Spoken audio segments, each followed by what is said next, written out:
So in the chapter of staffing, our today's topic will be the selection process.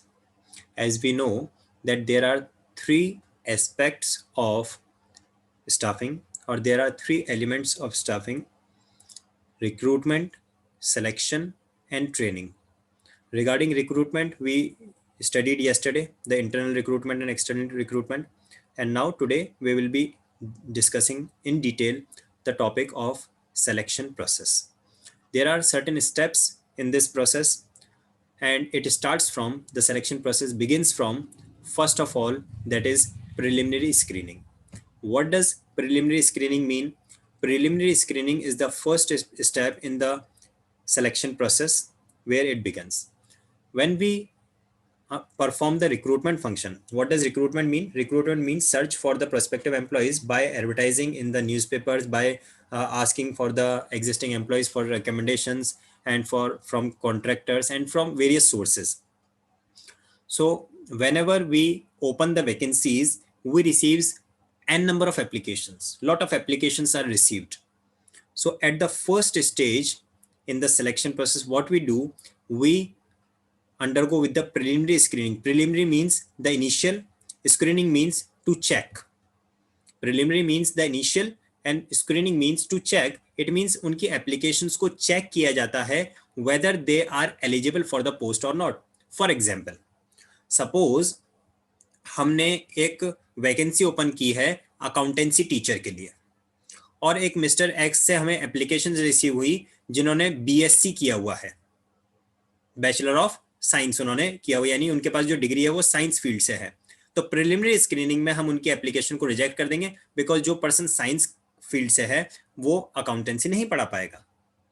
Another example, हमें एक person चाहिए for the post of engineer in the factory, और एक mister x हैं जिन्होंने MBA किया हुआ है, उन्होंने हमें एप्लीकेशन सबमिट की, तो हम उनकी एप्लीकेशन को प्रिलिमिनरी स्क्रीनिंग में रिजेक्ट कर देंगे, because we need a person of the qualification of engineering, BTech चाहिए हमें, और बीटेक की जगह एमबीए वाला हम रिजेक्ट कर देंगे. Preliminary screening means at the initial stage the few of the applications are rejected on the basis of the initial qualifications required or the eligibility criteria. कि पर्सन अगर स्टार्टिंग एलिजिबिलिटी क्राइटेरिया ही fulfil नहीं कर पाया है तो हम उसको preliminary screening में रिजेक्ट कर दें. उसके बाद में सेकंड स्टेप आता है, दैट इज सिलेक्शन टेस्ट्स. जिनको हमने जो एप्लीकेशंस प्रिलिमिनरी स्क्रीनिंग को क्वालिफाई करके आगे आ गई, उन कैंडिडेट्स को हम बुलाएंगे और बुला के हम उनका सिलेक्शन टेस्ट कंडक्ट करेंगे. Selection test includes various types of test like intelligence test, aptitude test, personality test, trade test, and the interest test. Intelligence test is conducted to check the person's viewpoint towards various kinds of situations, to deal with the situations. Aptitude test is undertaken for checking the person's aptitude towards learning new things. Personality test is again conducted to check the person's personality, whether he should not be short tempered, he should not be the person with low personal qualification, personal qualities.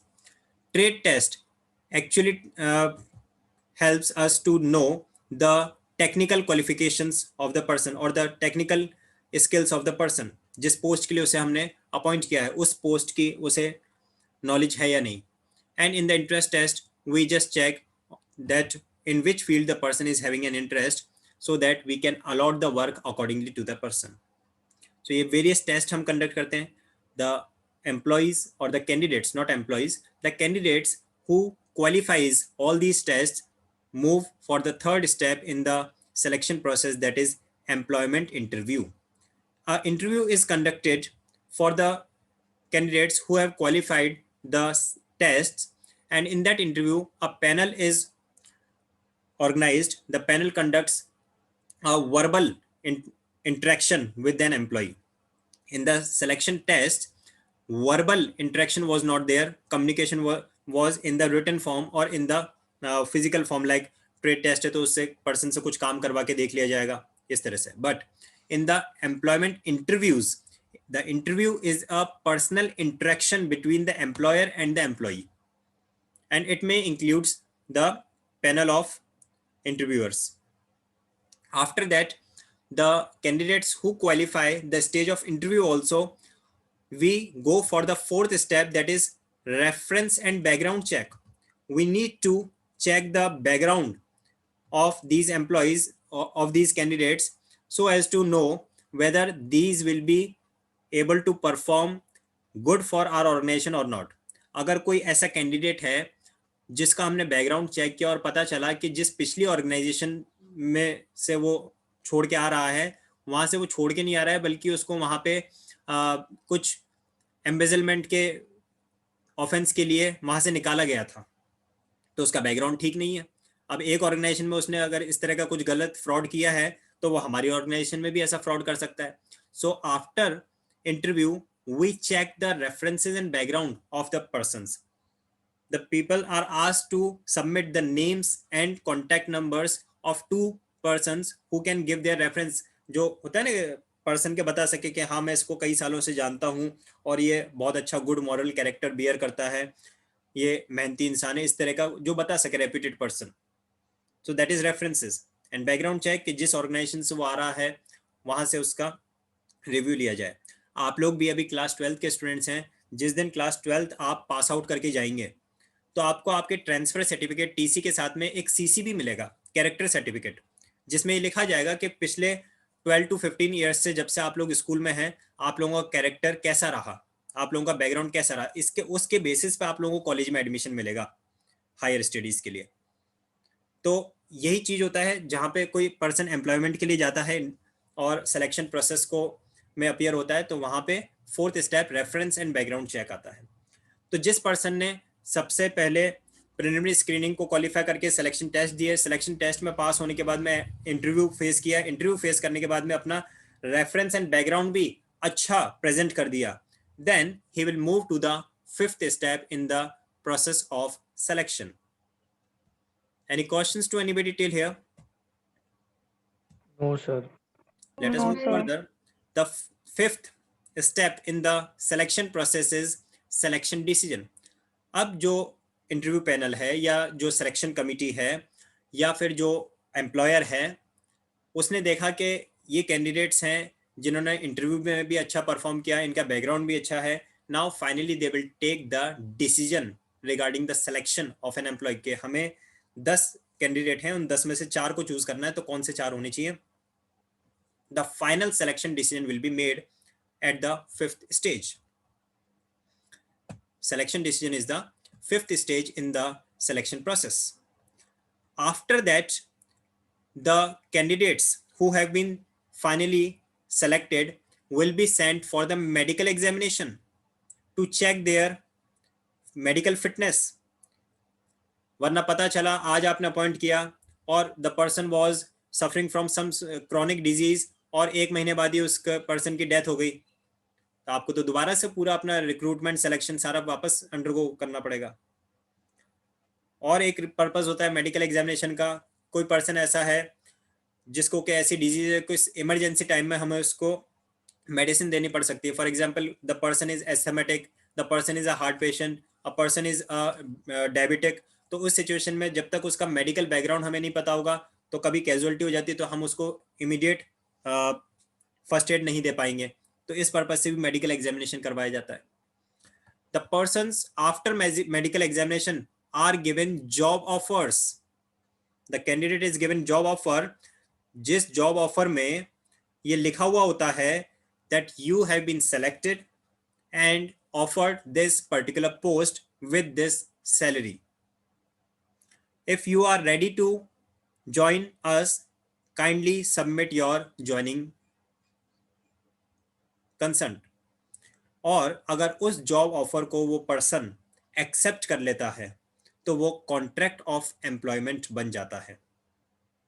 ये contract of employees लिख रखा है जबकि ये contract of employment होगा. ठीक है, अगर वो जॉब ऑफर एक्सेप्ट हो जाता है तो फिर लास्ट जो 8th स्टेप आता है इन the selection process, that is contract of employment. फिर वो एम्प्लॉयर और एम्प्लॉय के बीच में एक कॉन्ट्रैक्ट एंटर हो जाता है। ये है हमारे total 8 steps in the selection process. So if anybody would like to have any further clarification, explanation, you may ask, है ना। ये करेक्शन कर लेना आप लोग, कॉन्ट्रैक्ट ऑफ एम्प्लॉयमेंट होगा लास्ट स्टेप, ठीक है। After the selection process, the next topic in the chapter of staffing is training. As you know, this training is the third element of staffing. Staffing में total 3 elements हमने पढ़े थे, recruitment, selection and training. Recruitment का detail हमने कल ही पढ़ लिया था, selection process अभी हमने देखा, and now comes the third step or the third element or the third aspect, that is called training. इसका complete detail हम लेंगे। सबसे पहला, does the training has any benefit? Yes, it do have the benefits for the organization as well as it do have the benefits for the employees also. Training के types कितने हो सकते हैं? Training can be on the job training as well as it can be off the job training. On the job training यानी कि person job में appointed है और उसको ट्रेनिंग भी मिल रही है और वो काम भी कर रहा है और सैलरी भी मिल रही है। Of the job training means person की ट्रेनिंग चल रही है, जिस दिन ट्रेनिंग कंप्लीट हो जाएगी उस दिन उसके बाद में उसे जॉब पे अपॉइंट किया जाएगा। तो शुरू करते हैं। सबसे पहला, benefits of the training to the organisation, कि अगर अपने एम्प्लॉयज़ को हम ट्रेनिंग प्रोवाइड करते हैं तो एक ऑर्गेनाइजेशन को, एक बिजनेस फर्म को क्या बेनिफिट्स मिल सकेंगे। सबसे पहला हमें मिलेगा रिड्यूस द लर्निंग टाइम। जब एक पर्सन प्रॉपर ट्रेनिंग ले लेगा तो उसकी स्किल्स डेवलप हो जाएंगी and he will take less time to learn the new methods, so it will reduce the learning time. Then efficiency improve होती है एम्प्लॉयज़ की, तो उसकी वजह से कंपनी के प्रॉफिट्स इंक्रीज होते हैं। एक बार आपने ट्रेनिंग दे दिया किसी एम्प्लॉय को तो उसकी क्या होगी, एफिशिएंसी इंप्रूव हो जाएगी। एफिशिएंसी इंप्रूव होगी तो ज़्यादा प्रोडक्टिविटी दे पाएगा, ज़्यादा प्रोडक्टिविटी से ऑर्गेनाइजेशन के प्रॉफिट इंप्रूव होंगे। तीसरा आता है डेवलप्स द फ्यूचर मैनेजर। आपने पर्सन को ट्रेनिंग दिया है तो ऑब्वियसली आप उसको चैलेंजिंग वर्क भी अलॉट करेंगे और फ्यूचर में हमें प्रमोशन देना अगर किसी को है तो उसके लिए हमारे पास में मैनेजर्स रेडी हो जाते हैं, मीन्स हमारे पास में ऑप्शंस अवेलेबल हो जाते हैं। नेक्स्ट, ये सारे हम पढ़ रहे हैं benefits to the organisation. Reduces absenteeism and employee turnover. Absenteeism का मतलब होता है रोज रोज छुट्टी लेके बैठ जाना, प्रॉपर तरह से स्कूल नहीं, ऑर्गेनाइजेशन में नहीं आना, ठीक है। और एम्प्लॉय टर्नओवर यानी कि जॉब छोड़ के चले जाना। एम्प्लॉय टर्नओवर का मतलब होता है आज आपने अपॉइंट किया, 2 महीने बाद जॉब छोड़ के चले गए, तो उस सिचुएशन में क्या होगा, आपको दोबारा से नए पर्सन्स ढूंढने पड़ेंगे, नए अपॉइंटमेंट करने पड़ेंगे, उन सब में पैसा खर्च होगा। So if you will provide training to the employees, it will reduce the absenteeism, यानी कि जो एम्प्लॉयज हैं वो रेगुलर रहेंगे, और it will reduce the employees turnover, they will not leave your job because it will develop the job satisfaction for them. Then comes this effective response to fast changing environment. जैसे ही कोई business environment में change आता है external world में, तो उसे वो easily adopt कर लेंगे, उसे रेजिस्ट नहीं करेंगे, बिकॉज उन्हें पता है कोई चेंज आया है और ये नया मेथड हमें अडॉप्ट करना है, कोई बात नहीं, ऑर्गेनाइजेशन हमें ट्रेनिंग दे रही है। और जहाँ पे आपके एम्प्लॉयज इजीली अडॉप्ट करेंगे किसी मेथड को, एनवायरनमेंट चेंज को, तो आपके ऑर्गेनाइजेशन के लिए तो बेनिफिशियल है। Better performance, obviously training improves the efficiency level of the employees. Attitude formation, person के अंदर जब स्किल्स और क्वालिटीज डेवलप होती हैं तो एम्प्लॉयज अपने आप में स्टेटस फील करते हैं। And lastly another benefit for the organisation, improves the quantity and quality of output. अच्छे स्किलफुल वर्कर्स होंगे, एफिशिएंसी से वर्क करेंगे तो क्वालिटी भी इंप्रूव होगी प्रोडक्ट की और क्वांटिटी भी इंप्रूव होगी, यानी कि प्रोडक्टिविटी पर एम्प्लॉय इंप्रूव हो रहा है तो टोटल क्वांटिटी भी इंप्रूव होगा। There are certain benefits to the employees. सबसे पहला बेटर करियर, किसी को ट्रेनिंग मिली है तो उसको आगे प्रमोशन के चांसेस मिल रहे हैं, so better career. Secondly, enhances employees productivity. Training मिली तो obviously person will work with efficiency and it will increase the productivity. Productivity का मीनिंग कल बताया था ना मैंने आप लोगों को कि एक पर्सन कितने यूनिट्स प्रोड्यूस कर पाता है। मिस्टर ए 10 यूनिट्स प्रोड्यूस करता है, मिस्टर बी 12 यूनिट्स प्रोड्यूस करता है और मिस्टर सी 15 यूनिट्स प्रोड्यूस करते हैं। इसका मतलब तीनों में हायर प्रोडक्टिविटी किसकी है, mister C is having a better productivity. तो मिस्टर ए को अगर हम ट्रेनिंग दे दें तो उसकी प्रोडक्टिविटी भी इंक्रीज की जा सकती है, number of units produce by him can also be improved. More earnings, भाई जब आपने प्रोडक्टिविटी इंक्रीज कर ली और अगर ऑर्गेनाइजेशन में पीस बेस्ड सिस्टम है तो आपकी अर्निंग तो बढ़ी जाएंगी। पीस बेस्ड सिस्टम याद है ना, जहाँ पे द Yes, सैलरी sir. और the wages are given to an employee on the base of the number of units produced. तो प्रोडक्टिविटी इंक्रीज हुई तो ज्यादा नंबर ऑफ यूनिट्स प्रोड्यूस होंगे, ज्यादा नंबर ऑफ यूनिट्स प्रोड्यूस होंगे तो आपकी अर्निंग्स इंक्रीज होंगी। या फिर दूसरा पॉइंट ऑफ व्यू से भी ले, अगर पीस बेस्ड सिस्टम नहीं भी है तो जब आपको ट्रेनिंग मिली तो आपकी एफिशिएंसी एंड स्किल्स इंप्रूव हुई हैं, स्किल्स इंप्रूव हुई तो आपको प्रमोशन मिलेगा, प्रमोशन मिलेगा तो आपकी अर्निंग्स इंप्रूव होंगी। तो ये सारी चीजें रहती है। फिर आता है more efficient, the employees will become efficient. Efficient का मतलब होता है they will start working with optimum utilization of resources. Then increases morale of the employees. Morale of the employees यानी कि employees will start feeling motivated, they will start feeling belongingness towards the organization. उनको लगेगा ये organisation किसी और की नहीं है बल्कि हमारी अपनी है, हमारे ट्रेनिंग का ध्यान रखते हैं, हमारी नीड्स एंड ग्रीवेंसेस का ध्यान रखते हैं, इसके लिए जी जान से काम करना है। Boost up the moral of the employees. Essential for new employees, obvious बात है नया एम्प्लॉय जो आया उसके लिए तो ट्रेनिंग बहुत ज़्यादा इंपॉर्टेंट है। नए पर्सन को किस तरह से काम करना है उसकी प्रैक्टिकल नॉलेज नहीं होती इतनी, तो it is essential for the new employees. And lastly improving performances of existing employees also. ऐसा नहीं कि सिर्फ नए एम्प्लॉय को देनी है ट्रेनिंग, पुराने एम्प्लॉयज़ को भी जब हम ट्रेनिंग देते हैं तो उनका जो परफॉर्मेंस लेवल है वो इम्प्रूव होता है। ये बेनिफिट्स टू द एम्प्लॉइज है। अब आता है मेथड्स ऑफ ट्रेनिंग में, तो on the job end of the job है। जहाँ पे कहीं पे हम ऑन द जॉब ट्रेनिंग यानी कि पर्सन को सैलरी भी मिल रही है, जॉब पे अपॉइंटेड भी है और उसको ट्रेनिंग भी मिल रही है, तो उसको बोलते हैं on the job training method, जिसमें सबसे पहला आपका है अप्रेंटिसशिप, फिर है कोचिंग, फिर है इंटर्नशिप, देन है जॉब रोटेशन, देन है इंडक्शन ट्रेनिंग। अब इनमें से कुछ आपके सिलेबस में है, कुछ एलिमिनेट भी हो गए हैं। एक सिंपल एक्सप्लेनेशन हम सभी का ले लेते हैं। इंटर्नशिप तो आप सभी जानते हो, इंटर्नशिप Yes, sir. डॉक्टर्स की होती है और इसी के जैसा आर्टिकलशिप सीएस का होता है, यानी जो प्रोफेशनल बॉडीज होती हैं या फिर कह सकते हैं प्रोफेशनल स्टडीज होती हैं, वहाँ पे इंटर्नशिप या फिर आर्टिकलशिप वर्ड का यूज़ किया जाता है। वो वही मीनिंग है, जिसमें क्या करा जाता है, पर्सन को उसके स्टडीज़ के लास्ट ईयर्स में प्रैक्टिकल एनवायरनमेंट में भेज दिया जाता है और वहाँ पे वो वर्क करता है और उसको उस पर स्टिपेंड भी मिलता है। फ्री ऑफ कॉस्ट वर्क नहीं करता, उसको उस पर कुछ अर्निंग भी मिलती है। ठीक है, इसलिए उसको हमने ऑन द जॉब लिया है। फिर कोचिंग तो सिंपल सा है कि बता देना, जो भी एक सुपीरियर है वो बता दे कि आपको ये काम कैसे करना है, मेथड समझा देना। अप्रेंटिसशिप में क्या होता है, अप्रेंटिसशिप में जो ये होता है नॉर्मली अनस्किल्ड वर्कर्स के लिए, या फिर जो टेक्निकल वाले होते हैं ना, प्लम्बर हो गया, इलेक्ट्रीशियन हो गया, उनके पॉइंट ऑफ व्यू से ये अप्रेंटिसशिप प्रोग्राम होता है, जिसमें एक पर्सन काम करता है, यानी कि जो सीनियर है वो काम कर रहा है और जो जूनियर है, जो ट्रेनी है, वो उसको काम करते हुए देख रहा है और वो उससे लर्निंग ले रहा है। इसमें भी कुछ स्टिपेंड मिलता ही है। देन जॉब रोटेशन, ये बैंक्स वगैरह में सबसे ज़्यादा कॉमन होता है। बैंक रोटेशन, एक ही पर्सन को अलग अलग पोस्ट पे बिठा देना, कभी उसको कैशियर पे बिठा दिया, कभी उसको अकाउंट ओपनिंग पे बिठा दिया, कभी उसको पासबुक प्रिंटिंग पे बिठा दिया, कभी उसको लोन काउंटर पे बिठा दिया। तो अलग अलग जगह पे वो डेली अलग अलग काम करके और अपना प्रोफाइल इंप्रूव कर सकता है। जॉब रोटेशन का बेनिफिट क्या मिलता है, कभी कोई पर्सन छुट्टी पे गया हो एम्प्लॉय, तो ऐसा नहीं होगा कि फिर उसका काम कौन करे, क्योंकि सभी को सारी ट्रेनिंग मिली हुई है, तो any person can perform the activity जो छुट्टी पे गया है वो। ठीक है, फिर आता है आपका इंडक्शन ट्रेनिंग, जिसमें ओरिएंटेशन वर्ड आ जाता है कि पर्सन को अपनी ऑर्गेनाइजेशन से फैमिलियर करवाना, उसके मेथड्स, रूल्स, रेगुलेशन से बताना। ऑफ द जॉब ट्रेनिंग में सबसे पहले क्लासरूम लेक्चर एंड कॉन्फ्रेंसेज। अब इसको तो समझाना ही क्या, क्लासरूम लेक्चर तो आप लोगों से ज़्यादा अच्छा कौन समझ सकता है। यानी कि एक कॉन्फ्रेंस ऑर्गेनाइज करें, उसमें जो भी लेक्चरर है, जो भी टीचर है, जो भी ओरेटर है, वो आके आपको पूरे इंस्ट्रक्शंस को वर्बल फॉर्म में एक्सप्लेन करें।